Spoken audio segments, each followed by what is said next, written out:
2020లో ఎప్పుడైతే కోవిడ్ రావడం వల్ల జాబ్ అనేది పోయింది నాకు. ఆ టైంలో నాకు ఏం చేయాలో తెలియక ఈవెన్ నేను డెలివరీ బాయ్‌లా కూడా పనిచేయాల్సి వచ్చింది. చేతిలో డబ్బులు లేకుండా చాలా అంటే చాలా స్ట్రగుల్స్ ఫేస్ చేశాను. చాలా లో అంటే లైక్ ఒక డిప్రెషన్ స్టేజ్.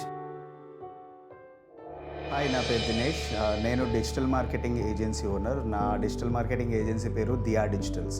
యాక్చువల్లీ నేను 2030లో నా గ్రాడ్యుయేషన్ కంప్లీట్ అయింది. నాది మెకానికల్ ఇంజనీరింగ్ బ్యాక్గ్రౌండ్ అనమాట. సో ఎంఎన్సీకి షిఫ్ట్ అయినప్పుడు కస్టమర్ సపోర్ట్ రోల్లో చేశాను. The struggle was very difficult. 2020లో ఎప్పుడైతే కోవిడ్ రావడం వల్ల జాబ్ అనేది పోయింది నాకు. బట్ ఈ సిచ్యువేషన్లో నాకు ఒక ఐడియా వచ్చింది అండ్ ఫ్యామిలీ ముందు ఐడియా పెట్టడం జరిగింది. నా దగ్గర డిజిటల్ మార్కెటింగ్ సర్టిఫికేషన్, దాంట్లో పీజీ చేశాను నేను. సో ఏంటంటే నా ఓన్గా ఒక డిజిటల్ మార్కెటింగ్ ఏజెన్సీ స్టార్ట్ చేయాలని నాకు ఎప్పటి నుంచో ఉండేది. మా వాళ్ళు ఏమన్నారంటే, ఈ టైంలో రిస్క్ ఎందుకు తీసుకోవడం, ఇప్పుడు ఏజెన్సీ పెట్టాలి అంటే డబ్బులతో చాలా అవసరం పడుతుంది. ఇప్పుడు మనం ఉన్న సిచ్యువేషన్లో లోన్స్ కానీ ఏది కానీ రాదు. అంటే జాబ్ పోయేసరికి సిబిల్ చాలా పోయింది.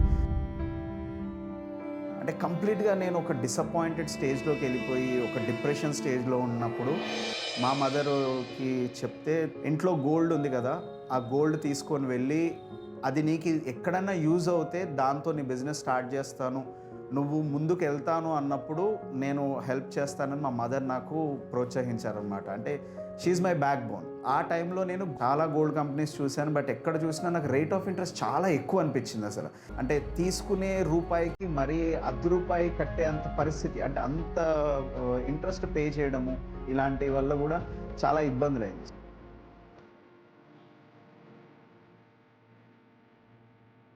ఐఎఫ్ఎల్ గోల్డ్ లోన్ కోసం నా ఫ్రెండ్స్ చెప్పారు, ఐఎఫ్ఎల్ గోల్డ్ లోన్ అని ఒకటి ఉంది, అక్కడ వెళ్ళు ఒకసారి మాట్లాడు, రేట్ ఆఫ్ ఇంట్రెస్ట్ చాలా తక్కువ ఉంటుందని చెప్పారు అన్నమాట.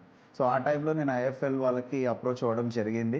అప్పుడు వాళ్ళ దగ్గరికి వెళ్ళి మాట్లాడి నా గోల్డ్ అదంతా ఇచ్చి కొటేషన్ తీసుకున్నాను. సో ఈ గోల్డ్కి ఈ వెయిట్కి ఎంత వస్తుంది అని. సో మనం ఎక్స్పెక్ట్ చేసిన అమౌంట్కి ఎగ్జాక్ట్గా వస్తుంది. సో నేను ఏం చేయమంటామంటే, ఆ టైంలో ఐఎఫ్ఎల్ని అప్రోచ్ అయ్యి సో మేనేజర్స్తో మాట్లాడి నాకు కావాల్సిన గోల్డ్ అమౌంట్ నేను తీసుకొని దెన్ అప్పుడు నేను ఏజెన్సీ స్టార్ట్ చేయడానికి ఫుల్ ప్రిపేర్ అయ్యాను. ఆ టైంలో నాకు ప్రాపర్గా ఒక గైడెన్స్ ఇచ్చి ఒక ధైర్యాన్ని ఇచ్చారు. సో మీరు టెన్షన్ పడొద్దు.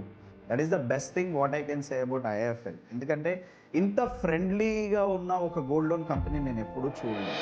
చాలా వరకు గోల్డ్ లోన్స్లో మోసాలు చాలా జరుగుతుంటాయి, మనం న్యూస్లో దాంట్లో దీంట్లో చూస్తుంటాం. బట్ ఎప్పుడు కానీ ఈ ఐఎఫ్ఎల్ వాళ్ళతో నాకు ఎప్పుడూ ప్రాబ్లం రాలేదు.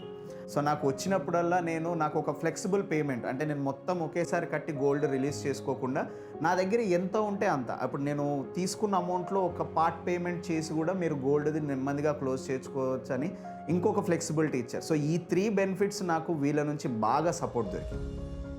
నా డ్రీమ్ ఏంటంటే, నేను ఇంత చిన్నగా స్టార్ట్ చేసిన నా కంపెనీని అట్లీస్ట్ ఒక 10 స్టాఫ్తో ఒక పెద్ద ప్లేస్కి షిఫ్ట్ చేయాలనుకుంటున్నాను. నాకేంటంటే బిజినెస్ గ్రో అవుతుంది అండ్ నాకు ఫ్యామిలీ సపోర్ట్ ఉంది. At the same time IFL support కూడా ఉంది, because IFL is also my family. Thanks to IFL.